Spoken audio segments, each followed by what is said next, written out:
পাবনার মধ্যে এত সুন্দর একটি পদ্মার পাড় কোথায় আছে সেটা জানতে হলে কিন্তু ভিডিওটি পুরোটুকুই দেখতে হবে এবং এই সুন্দর নদীতে ভয়ঙ্কর একটি নৌকা ভ্রমণের অভিজ্ঞতার গল্পটি আপনাদের সঙ্গে শেয়ার করব, যেটা কিনা আমাদের সঙ্গে ঘটেছিল। আশা করছি আজকের আমার গল্পের যাত্রাতে আপনারা আমার সঙ্গে সামিল থাকবেন শুরু থেকে শেষ পর্যন্ত। আসসালামু আলাইকুম, কেমন আছেন সবাই? অনেক দিন পর আপনাদের মাঝে একটু ব্লগ নিয়ে আসলাম।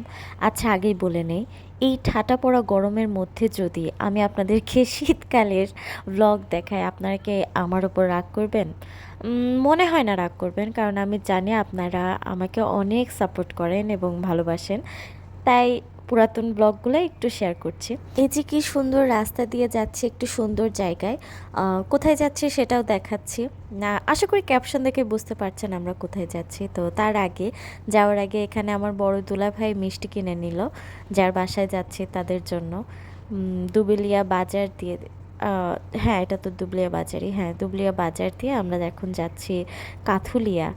আমি যদি ভুল বলে থাকি আমাকে ঠিক করে দিবেন সোহেল রানা ভাই। আহ, আমি ভুলে গেছি যেহেতু অনেক দিন আগে, মানে এই ব্লগগুলো ছিল ডিসেম্বরের। আমি খুবই আলসে প্রকৃতির একটা মানুষ, তার সঙ্গে আমার 3টা বাচ্চা আছে, সম্পূর্ণ একা হাতে সংসার সামলায়। আর সব থেকে বড় সমস্যা হয়ে গেছে যে আমি ডাইরেক্ট ভয়েস দেই না। মানে ডিরেক্ট যদি ভয়েস দিতাম তাহলে আমার এত ভিডিওগুলো জমা পড়ে থাকতো না। আমি ভালো কোয়ালিটি করার জন্য, মানে ভিডিওটার ভালো কোয়ালিটি করার জন্য আমি অপেক্ষা করি যে কখন ভয়েস ওভার দিব, তারপরে ভিডিওটা ছাড়বো। সেই করতে করতে আমার আলসেমোর জন্য আমি পরে আর ভিডিওতে ভয়েসও দিতে পারি না, ভিডিওগুলো আমি আপলোডও করতে পারি না।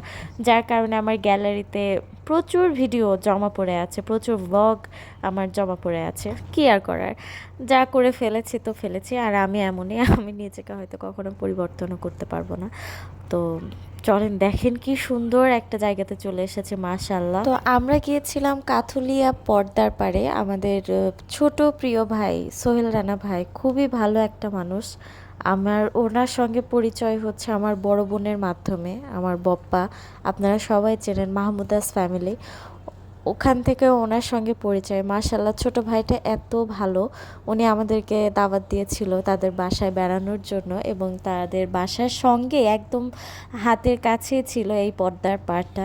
আর বিশ্বাস করেন, ক্যামেরাতে যতটা না সুন্দর লাগছে তার থেকে অনেক অনেক অনেক সুন্দর ছিল মাশাল্লাহ বাস্তবে। একদম নীল পানি। আর আমাদের প্রাণপ্রিয় সোহেল রানা ভাইটাও মাশাল্লাহ অনেক ভালো ছিল, আমাদের অনেক টেক কেয়ার করেছিল। তো এখন আমরা রেডি হচ্ছি পর্দার পাড়ে, মানে এই পাড় থেকে ওই পাড়ে যাওয়ার জন্য।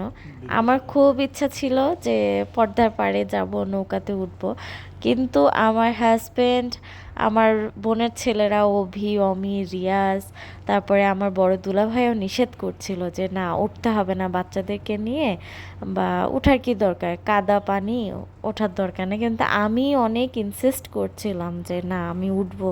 এসেছি যখন, অনেক দিন বেড়ানো হয় না, পানিতে ওঠা হয় না, নৌকাতে ওঠা হয় না, উঠি। তো এই যে বোনের ছেলে দুলাভাই নিয়ে উঠলো, সবাই উঠলাম, রন্টু সাহেব উঠেছিল বাচ্চা কাচ্চা নিয়ে। আর নৌকাটা বিশাল বড় ছিল, আরও অনেক মানুষও ছিল, মানে এই পাশের মানুষ ওই পাশে যাচ্ছিল, ওই পাশের মানুষ এই পাশে আসছিল। যাওয়ার সময় আমাদের সঙ্গে ওরকম মানুষ ছিল না, অল্প কয়েকজন ওই এলাকার মানুষজন ছিল, আর আমরাই ছিলাম। তো বেশ ভালোই লাগছিল, আমরা অনেক এনজয় করছিলাম। নদীপথটা খুবই, মানে পানিটা একদম নীল ছিল, পরিষ্কার ছিল, খুব সুন্দর লাগছিল। আর এই তো আমার বোনের ছেলে, দুলা ভাই, আমার হাজব্যান্ড, সবাই গল্প করছিলাম, ভিডিও করছিলাম, কথা বলছিলাম। আর একটু যদি খেয়াল করেন, ওই দেখেন ওই পাশে কত মানুষ দাঁড়িয়ে আছে। ওরা এখন, আমরা ওই পাশে যাব, তারপরে ওরা এই পাশে আসবে। আমরা ভেবেছিলাম যে আমরা ওই পাশে গিয়ে নামবো, নেমে একটু চর এলাকাটা দেখে আসব। কিন্তু যখন নৌকাটা ওই পাশে নিয়ে গেল, গিয়ে দেখতে পারলাম যে আমাদের নামতে গেলে পানিতেই নামতে হবে, এবং কাদো হয়ে তারপরে চরে উঠতে হবে। তো আমি তো সাঁতার পারি না, তারপরে বাচ্চা কাচ্চা নিয়ে, আর আমার বোনের ছেলে দুলাভাই, এরা তো অলরেডি আমি রাজি করে নিয়ে গিয়েছি। ওরা এই কাদো পানি এবং পানিতে তো নামবেই না। তো কী করার, আমরা নৌকাতে বসে রইলাম যে ঠিক আছে, তাহলে আমরা নামবই না, এই কাদো পানি আর পানিতে না নেমে চরে যাব না, আমরা আবার এই নৌকাতেই ব্যাক করব। আর এখানটাতেই হয়ে গেল সব গন্ডগোল। মানে ওই চরের পরে এই মানুষগুলা সবাই খেতে কাজ করে, সারাদিন পেঁয়াজ উঠায় সম্ভবত সেই সময়টাতে। তো ওরা সবাই মিলে এক টাইমে মানে নৌকাতে ঝেঁপে উঠলো, কারণ ওদেরও সময় হয়ে গেছে, সন্ধ্যা নেমে এসেছে, ওরাও বাসায় যাবে, রান্নাবাড়ি করবে। কিন্তু আমাদের সমস্যা হয়ে গেছিলো যে এতগুলা মানুষের জন্য নৌকাটা ডুবে যাচ্ছিল। হ্যাঁ, সত্যি শুনেছেন, নৌকাটা একদম ডুবে যাচ্ছিল। একদম মানে টেনশনে কি বলবো, আমি এখন আপনাকে ভয়েস দিচ্ছি, আমার মনে করতে আমার হাত পা কাঁপছে। আমি যে সহি সালামতে আমার দুইটা বাচ্চাকে নিয়ে আমি যে এই পাশে এসেছিলাম, আল্লাহর অশেষ অশেষ রহমতে, আমার হাজব্যান্ড, আমার বড় দুলাভাই, আমার বোনের দুই ছেলে আমাকে এত বকা দিচ্ছিল যে বাচ্চা কাচ্চা নিয়ে তোমাকে বললাম আসার দরকার নাই, তুমি জিদ করে নিয়ে আসলা। আমি ওখানে বসে কান্না করছিলাম, আল্লাহকে ডাকছিলাম, আমার বোনরা এবং ওইখানকার মহিলাদেরকেও বলছিলাম যে আচ্ছা যদি বাই চান্স কোনো অঘটন ঘটে আপনি আমাকে বাঁচান না, আমার দুই মেয়েকে একটু ধরেন আপনারা প্লিজ। মানে খুবই জঘন্য একটা অবস্থা। আমরাও মানে আমরা যেহেতু নতুন মানুষ, ওনাদের অভ্যস্ত আছে এইভাবে নৌকা চলাচল করে, আমরা বলছিলাম যে আমাদের না হয় নামাই দেন, বা প্লিজ আপনারা দুই একজন একটু নামুন না, মানে নৌকাটা যেন যেতে পারে। তো ওখানকার মহিলারাও খুব রাগারাগি করছিল আমাদের ওপর, মানে একটু যদি নেমে যেত মানে এত টেনশন হতো না। তারপরও যা হওয়ার, আল্লাহ যে সহি সালামতে আমাদেরকে আবার এই পাড়ে নিয়ে আসছিল, মানে কি বলবো, আল্লাহর অশেষ রহমত। আমার বাচ্চাদের নিয়ে, আমার তিনটা বাচ্চাদেরকে নিয়ে যে আমি এপাশে আসছি, আর ওই দিনের পর থেকে আমি তওবা পড়েছি যে আমি কোনো দিনও আমি বাচ্চাদেরকে নিয়ে নৌকায় উঠবো না, কোনো দিনও না। আর আপনারাও কখনো উঠবেন না, বিশেষ করে যদি আপনাদেরকে কেউ নিষেধ করে যে না ওঠা যাবে না, তাহলে তাদের নিষেধটা শুনবেন, আমার মতো ভুল করবেন না। এটা তো আল্লাহর অশেষ রহমত ছিল যে আমরা সহি সালামতে এসেছিলাম, কিন্তু সেই দিনকার অবস্থা সত্যি খুবই বাজে ছিল। তো যাই হোক, এই তো ছিল আমার মানে একটা বিশাল ভয়ঙ্কর একটা স্মৃতি। তো এরপরে চলে আসলাম আমাদের সোহেল রানার ভাইয়ের বাড়িতে। সোহেল রানা ভাইয়ের বাড়িতে আমরা ভেবেছিলাম শুধু দেখা করে চলে আসব। ও বাবা, গিয়ে দেখি যে সোহেল রানা ভাইয়ের মা বিশাল বড় একটা পাতিলে আমাদের জন্য খাবার বসিয়েছে, মানে রান্নাবাড়ি করছে। আমরা রাগও করেছিলাম যে এই ঝামেলা করার কোনো দরকার ছিল না, আমরা শুধুমাত্র আপনার বাসায় গরু ছাগল এইগুলা দেখে, মানে শহরের মানুষ যেমন গ্রামে গেলে যেগুলো দেখতে চায় সেগুলো দেখে আমরা চলে আসব, আপনাদের এরকম কোনো ঝামেলা করার কোনো প্রয়োজনই নেই। তারপরও সোহেল রানা ভাই আমাদেরকে জোর করে তার বাসায় রাখলো। আর মাশাল্লাহ, মানে সোহেল রানা ভাইয়ের বাসাটা এত সুন্দর, সঠিক শব্দ হলো তার বাসাটা একদম পরিপূর্ণ। যেমনটা গোছানো, ছিমছাম, মাটি দিয়ে লেপা উঠান, গরু ছাগল হাঁস মুরগি সকল গবাদি পশু দ্বারা মানে বাড়িটা পরিপূর্ণ। আর সব থেকে মানে ভালো লাগলো, মানে একটা শান্তি, একটা পজিটিভ ভাইব দিচ্ছিল আমার বাড়িতে, খুবই খুবই সুন্দর। আমরা অনেক বছর পরে এরকম একটা গ্রামীণ পরিবেশে গ্রামীণ একটা বাড়ি পেলাম, সত্যিকারের বাড়ি। যদিও বাড়িগুলো পাকাই ছিল, তারপরেও খুব ভালো লাগছিল আমাদের। আর তার সঙ্গে তো সেই মানুষ, বাড়ির মানুষগুলোও মাশাল্লাহ অনেক ভালো ছিল।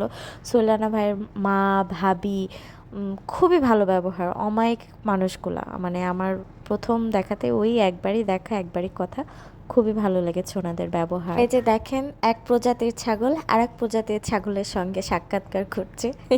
মানে সবগুলাই ছাগল, শুধু এদের জাত ভিন্ন।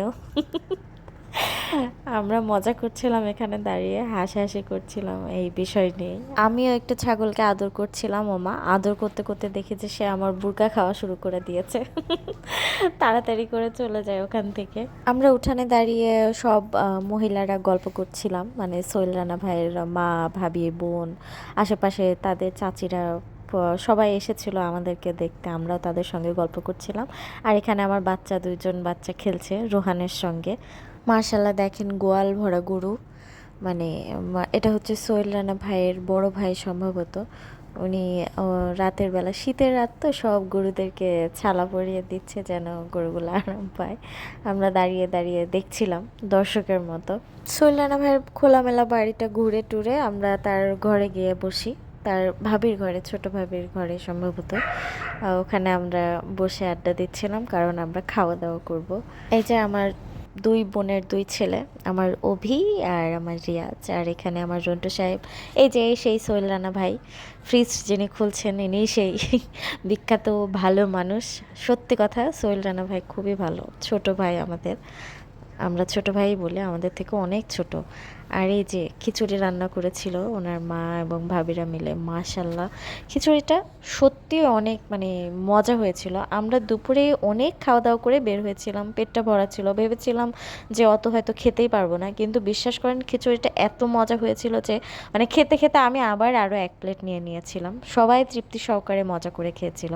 তো আমরা সত্যি বেচারা সোহেল রানা ভাইকে অনেক মানে প্যারা দিয়ে দিয়েছিলাম, সাথে সেই বেচারা তার বাড়ির মানুষকেও অনেক প্যারা দিয়েছিল আমাদের জন্য, ঝামেলা অনেকটাই ঝামেলা করেছিল, কিন্তু দিনটা মনে রাখার মতো। সুলতানা ভাই আমাকে অনেকবার বলেছে আপু ব্লগ কবে আসবে, ব্লগ কবে আসবে। বেচারা পরে মানে আশায় ছেড়ে দিয়েছে যে আমি কখনো আদৌ ব্লগ দিব কিনা। তো এই যে আজকে ব্লগটা দিয়ে দিলাম, যদিও অনেক লং হয়ে গেছে আজকের ভিডিওটা, হাতে কোনো কয়েকজন মানুষ দেখবে, তারপরও যতটুকু দেখবে ততটুকু আলহামদুলিল্লাহ। এই যে সুলতানা ভাই সবার সঙ্গে বসে খাচ্ছে। অসংখ্য ধন্যবাদ প্রিয় ছোট ভাই। আপনিও আসবেন আপনার পরিবারকে নিয়ে আমাদের বাসায়, আশায় থাকবো ইনশাল্লাহ। তো খাওয়া দাওয়া করে এখন আমরা খাচ্ছি 7 আপ। 7 আপও এনেছিল, সব ব্যবস্থাই সে করেছিল, পাগল মানুষটা, ছোট মানুষ, মানে মিশুক তো এবং সহজ সরলও। তো যাই হোক, আমাদের ছোট ভাইটার জন্য সবাই দোয়া করবেন। আর এখন আমরা চলে যাচ্ছি রাতের বেলা ভ্যানে করে। বাসায় গিয়ে দেখি যে আরেকটা সারপ্রাইজ ছিল, আর সেটা হচ্ছে আমার জানের জন্মদিন, অর্থাৎ আমার মেজো বোনের জন্মদিন ছিল। আমার অভি, এই যে কেক হাতে দাঁড়িয়ে আছে, এটা হচ্ছে অভি, আমার বোনের ছেলে। আমার বোনের 2টা ছেলে, 2 ছেলে মিলে তার আম্মুকে সারপ্রাইজ দেওয়ার জন্য এই কেকটা এনেছে। আমরা কিন্তু কেউ জানতাম না, এটা সম্পূর্ণ সারপ্রাইজ ছিল 2 ছেলের পক্ষ থেকে আমার বোনের জন্য, ওদের আম্মুর জন্য। বাসায় আসার পর কিন্তু জান একদম ঘুমিয়ে গিয়েছিল, ঘুম থেকে তুলে নিয়ে এসে তারপরে অভি কেকটা দেখায় ওর আম্মুকে। তো দেখতেই পারলেন যে কতটা খুশি হয়েছে জান। তবে সব থেকে বেশি খুশি হয়েছে ওর 2 ছেলে, মাকে খুশি মুখে দেখে ওদের আনন্দটা যেন ওদের চেহারায় ভেসে উঠছিল, মানে আপনারা দেখে বুঝতে পারছেন 2 ছেলে কতটা খুশি। মুহূর্তটা অনেক ইমোশনাল, বুঝতেই পারছেন। যাই হোক, আজকে এখানেই বিদায় নিচ্ছি, অনেক বড় হয়ে গেছে ব্লগটা। এই তো বাচ্চারা কেক খাচ্ছে আর আমি আপনাদের থেকে বিদায় নিচ্ছি। সবাই সুস্থ থাকবেন, ভালো থাকবেন। ভিডিওটি যদি সম্পূর্ণ দেখে থাকেন অসংখ্য অসংখ্য ধন্যবাদ। আসসালামু আলাইকুম।